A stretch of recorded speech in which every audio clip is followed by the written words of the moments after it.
Olá, tudo bem? Meu nome é Bárbara, eu sou professora de Direito Constitucional e hoje nós vamos aprender sobre Estado de Defesa e Estado de Sítio, tá?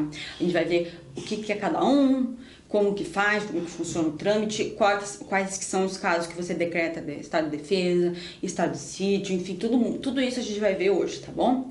Importante ressaltar já de antemão que a gente vai falar do Conselho da República com o Conselho de Defesa, tá? Nacional. Esses dois conselhos a gente viu na aula do Poder Executivo, então se você quiser saber mais a respeito desses conselhos, vá na aula de Poder Executivo, tá? Aqui a gente vai falar estritamente dos dois estados, tá? Defesa e Sítio, tá? Olha, vamos começar com um aviso total, assim, coloque um asterisco. Cuidado, porque o Estado de Defesa, pelo nome, parece que é guerra. Mas é o contrário, tá? O estado de sítio que é quando tiver situações de guerra. Estado de defesa, você vai ver que não tem nada a ver com guerra, tá? Vamos começar já assim, vamos lá? Então vamos lá.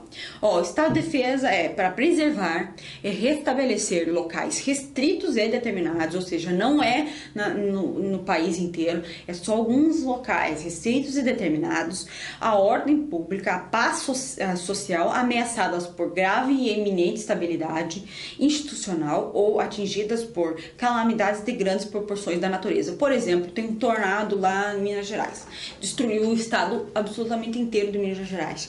Aí o que acontece? O presidente da República pode decretar estado de defesa lá em Minas Gerais, então locais restritos e determinados, ou seja, eu decreto estado de defesa lá no estado de Minas Gerais porque houve um tornado e destruiu absolutamente tudo e teve uma instabilidade de ordem pública total, porque destruiu absolutamente todo o estado. Então isso é um estado de defesa, tá?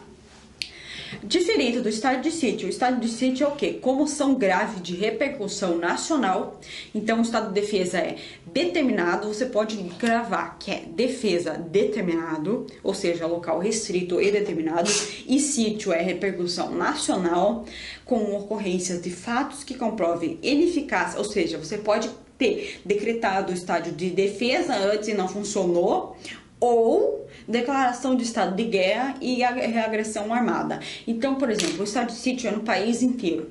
Você pode ter decretado defesa e não ter funcionado, aí você ter passado por estado de sítio, ou você pode ter uma guerra ou agressão iminente, aí você decreta o estado de sítio para defender o teu estado. Tá, o Brasil, nesse caso. Então, lembre-se que o estado de defesa é um local determinado e restrito, de sítio é no Brasil inteiro, é repercussão nacional, tá?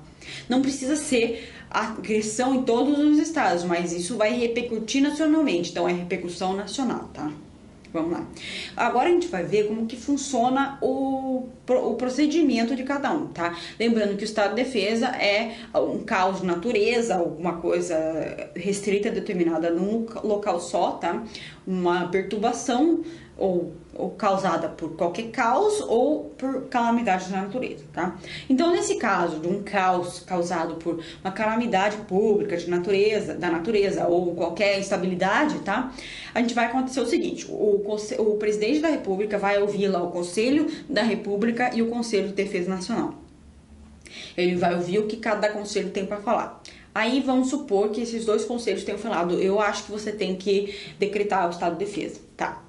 Aí ele vai fazer o quê? Ele vai fazer um decreto, e nesse decreto vai estar escrito por que esse estado de defesa está sendo decretado, por quanto tempo esse estado de defesa vai ser decretado, em que local restrito vai ser decretado, as áreas abrangidas, né? Então aqui, ó, tempo de duração, áreas abrangidas e as medidas que vão ser aplicadas nesse estado de defesa. Então ele vai falar assim, nesse decreto do estado de defesa eu vou aplicar no estado de Minas Gerais, porque teve uma calamidade pública, o estado inteiro foi destruído pelo furacão.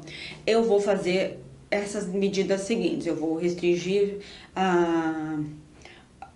o direito de reunião, porque está tendo arrastão, as pessoas estão entrando em comércio para roubar comida, essas coisas. Então, eu vou restringir a liberdade de reunião, por exemplo, tá? Esse decreto vai ter 24 horas para ser enviado para o Congresso Nacional, tá? O Congresso Nacional, ele vai votar em 10 dias, no máximo de 10 dias, tá? Então, se ele não votar em 10 dias, tranca a pauta, tá? Ou seja, se Se em 10 dias eles não votarem, vai trancar a pauta, eles não vão poder votar mais nada enquanto eles não votarem esse decreto, tá? Então ele vai votar, ele vai mandar em 24 horas depois desse decreto ter sido feito, ele vai mandar para o Congresso Nacional. Nesses 10 dias que eles têm para votar, o decreto está em plena validade. Então ele manda em 24 horas para o Congresso e o Congresso vai votar em 10 dias e nesse tempo eles podem votar no outro dia ou podem votar em 10 dias, enfim. Nesse tempo o decreto de Estado de Defesa está correndo, tá? Então todas as restrições e atividades estão ocorrendo nesse local determinado pelo Congresso, pelo decreto, tá? E o Congresso pode revogar esse decreto de Estado de Defesa ou pode concordar com o Estado e deixar o decreto, aceitar o decreto, tá? Mas nessas duas fases, né, tanto para anular o decreto quanto para ratificar o decreto, vai ser por maioria absoluta, tá? Então o Congresso tem 10 dias, nesses 10 dias o decreto está em pleno vigor e o Congresso tem que votar por maioria absoluta, tanto para acabar com o decreto quanto para aceitar o decreto, tá? E agora a gente vai ver aqui, ó, que o estado de defesa não poderá durar mais de 30 dias, tá? E ele pode ser revogado por mais uma vez por igual período se persistirem. Então vamos supor lá como exemplo, o tornado passou por Minas Gerais e destruiu o estado inteiro de Minas Gerais, tá um caos total. Aí o presidente decreta, vai lá, ouve os dois conselhos, aceita, o Congresso Nacional aceita, beleza. Ele vai decretar por 30 dias. Passou 30 dias, o Estado continua um caos, as pessoas continuam fazendo arrastão, entrando nas casas das pessoas, roubando comida, enfim, tá uma calamidade pública. Mais 30 dias, tá? É basicamente isso que a gente quer dizer. Então, o Estado de Defesa desses casos, 30 mais 30, o Congresso tem 10 dias para ver se ele aceita ou não aquele decreto, e o decreto tem que abranger as áreas e ver o que vai ser restrito ou não, tá? Mas o que pode ser restrito no estado de defesa ou não? A gente vai ver agora. O que são as medidas aplicáveis no estado de defesa? O que pode ser cerceado de nós, povo, no estado de defesa? A gente vai ver, ó, restrições aos direitos de reunião, de sigilo de correspondência, sigilo de comunicação telegráfica e telefônica. Ou seja, eu posso ser proibida de me reunir, eu posso ser proibida de... minhas correspondências podem ser abertas, meu telefone pode ser grampeado, tudo isso no estado de defesa pode ser determinado. Só que no decreto do estado de defesa tem que estar escrito isso e o Congresso tem que aceitar ou não, tá? É isso aí que tem que acontecer. Ele não pode restringir o direito de reunião sem que esteja no decreto de estado de defesa, tá? E tem também a possibilidade de ocupar o uso temporário de bens e serviços públicos. Então, por exemplo, eu vou ocupar a sua casa aqui para fazer um hospital de campanha, para poder atender os feridos pelo tornado lá no estado de Minas Gerais. Isso pode acontecer, tá? E caso tenha algum dano, a União vai ser responsável por indenização depois, tá? Então é isso que vai acontecer. Então essas são basicamente as restrições do estado de defesa, tá? Ó, também... Vamos ver aqui, ó. Prisão por crime contra o Estado determinado pelo executor da medida será comunicada imediatamente ao juiz competente, que a relaxará se não for legal. Facultado ao preso requerer exame de corpo do delito à autoridade policial. Então você pode fazer uma prisão por crime contra o Estado nesse caso, tá? Quando você restringir algumas coisas. Comunicação será acompanhada de declaração pela autoridade de estado físico e mental do detido no momento da sua autuação. Prisão ou detenção de qualquer pessoa não poderá ser superior a 10 dias, salvo quando autorizados pelo Poder Judiciário. E é vedada com incomunicabilidade do preso, ou seja, nenhum tipo de prisão vai deixar o preso incomunicável. Ele tem direito a advogado, ele tem direito a se comunicar com a família, ele tem direito a aquela prisão ser comunicada ao juiz e ser relaxada caso ilegal, tá? É isso aí. Agora a gente vai ver os procedimentos do estado de sítio. Lembra que o estado de sítio é quando quando o estado de defesa não tenha sido eficaz, então no caso de alguma calamidade não ter sido eficaz o estado de defesa, você pode passar por sítio, ou alguma invasão armada ou guerra, então nesse caso vai ser estado de sítio, tá? E como que vai funcionar o estado de sítio?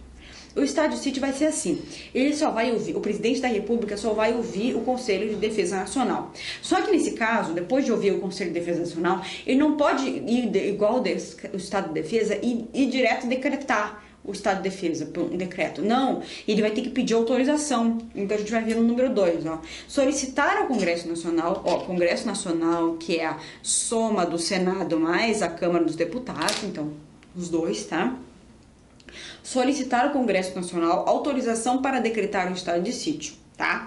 Então ele vai ter que ouvir o Conselho de Defesa, vai ter que solicitar ao Congresso Nacional, se o Congresso Nacional aceitar por maioria absoluta, aí ele vai, ele vai relatar, né? Então ele vai falar assim, ó, eu solicito a decretação de estado de sítio, ele vai relatar os motivos determinantes, então ele vai falar assim, olha, até tendo uma invasão da Argentina aqui no Brasil, eu preciso decretar o estado de sítio para defender o nosso Brasil, o Brasil, a gente tem que defender o Brasil, a Argentina está invadindo o Brasil.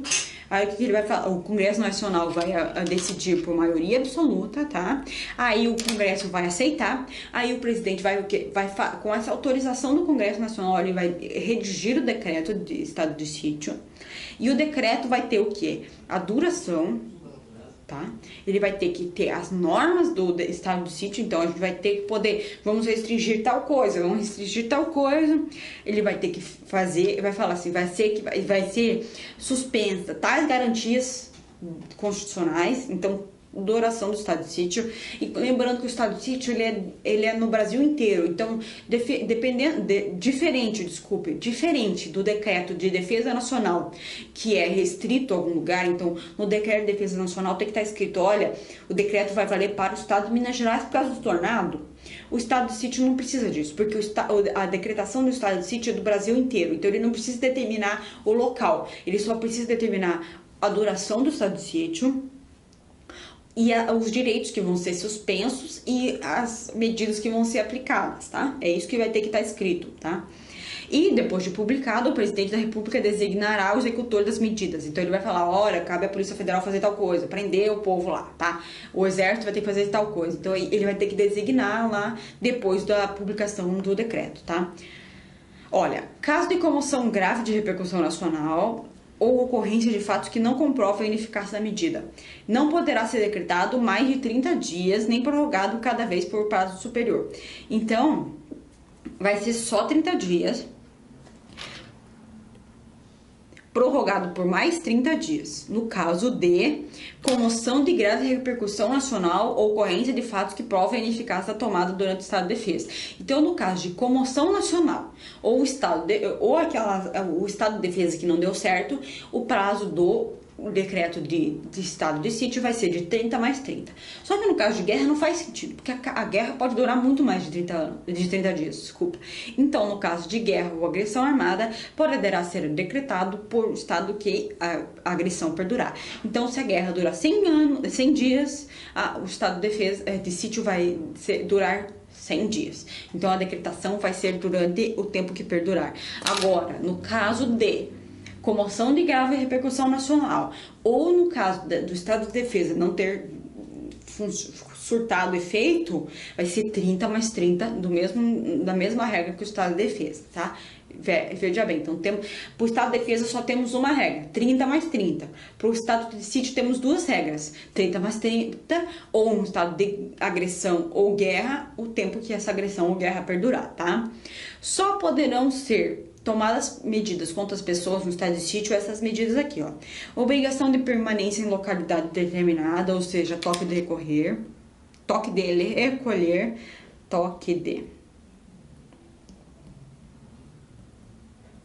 tá? Detenção em edifício não destinado a acusados ou condenados por crimes comuns, ou seja, vou fazer esse prédio aqui, você vai ficar preso dentro desse prédio, porque não temos prisão para todo mundo, então o sujeito que for preso durante esse lugar pode ficar preso lá no quartel, por exemplo, tá? Restrições relativas à inviolabilidade de correspondência, sigilo das comunicações, prestações de informações, liberdade de imprensa, radiodifusão, televisão e na forma da lei. Observe que o estado de sítio é muito mais grave. Ele, além de violar a correspondência, comunicações, ele viola a liberdade da imprensa, liberdade do rádio e da televisão. Então ele pode violar, ele pode cercear o que a imprensa fala, o que deixa de falar. Veja bem a gravidade do estado de sítio, olha bem. Suspensão da liberdade de reunião, isso também acontece no estado de defesa. Busca e apreensão em domicílio, olha, pode ser feita, intervenção nas empresas de serviços públicos e requisição de bens. Então, o poder público pode requerer seu bem para fazer um hospital de campanha, pode requerer seu bem para fazer uma prisão lá dentro, enfim, pode acontecer tudo isso no estado de sítio. Então, veja que o estado de sítio é mais grave, porque ele mexe com coisas mais graves, ele mexe com guerra, intervenção e situação que o estado de defesa não foi capaz de cercear, de acabar. Então, é uma coisa muito mais grave que o estado de defesa, tá?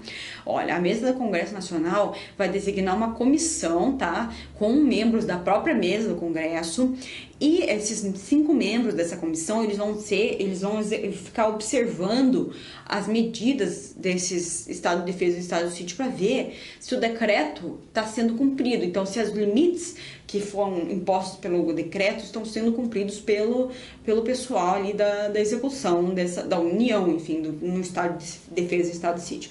Então, essa comissão de 5 membros vai ser presente tanto no estado de defesa e tanto no estado de sítio, tá? Nesses 2 casos, tá? Ó, se está do estado de defesa ou estado de sítio, então quando cessar um dos dois, enfim, cessarão também os efeitos sem prejuízo de responsabilidade pelos ilícitos cometidos pelos executores dos agentes. Então, no caso que teve uma busca e apreensão ou teve uma coisa que violou meus direitos, que não estavam restritos pelo decreto, eu posso pedir uma responsabilidade da União em razão disso, tá? Então, eu posso também pedir responsabilidade por danos, no caso que a União requereu minha casa para fazer um hospital, quebrou tudo lá. Vou pedir um ressarcimento para construir, também pode, tá? Tudo isso pode ser, é possível sim, tá? Olha, logo que cessar o estado de sítio ou defesa, as medidas aplicadas serão relatadas pelo presidente em mensagem ao Congresso, com especificação e justificação das providências adotadas, relação nominal dos atingidos e indicação restrição das aplicadas. Então, depois que acabar, o presidente vai fazer um relatório e vai enviar ao Congresso Nacional. Lá no relatório vai ter todo mundo que foi preso, todo mundo que teve qualquer liberdade restrita, o motivo de qualquer prisão, o motivo de qualquer restrição, a duração de todas as restrições, a indicação de tudo que aconteceu. Então, esse relatório vai ser pormenorizado e o Congresso Nacional vai lá, vai analisar, vai ser o responsável por analisar tudo o que aconteceu durante o estado de defesa ou o estado de sítio, tá? Então, o estado de defesa e o estado de sítio é isso. Preste atenção, o estado de defesa é determinado a uma área e o estado de sítio vai ocorrer em casos de guerra, agressão armada ou nos casos em que o estado de defesa não foi capaz de conter as comoções que houveram, tá? Cuidado que o estado de defesa é capaz você pode decretar o estado de defesa por calamidade pública causada por natureza, mas o estado de sítio não. E preste atenção que o estado de sítio é muito mais grave que o estado de defesa. Então, o estado de sítio tem possibilidade de restringir de direito de imprensa, direitos individuais, que o estado de defesa não tem, tá? Então, veja, só preste atenção nisso. O estado de defesa e o estado de sítio não caem muito nas provas, só cai a necessidade do presidente da República de consultar o Conselho da República de Defesa Nacional ou só o Conselho de Defesa Nacional, tá? Lembre que o Estado de Defesa é Conselho da República e Conselho de Defesa Nacional e o Estado de Sítio é só o Conselho de Defesa Nacional, tá bom? É só isso, não precisa se preocupar, leia um pouquinho a Constituição a respeito desse tema, mas não há muito o que decorar a respeito disso, tá bom? Muito obrigada e até mais!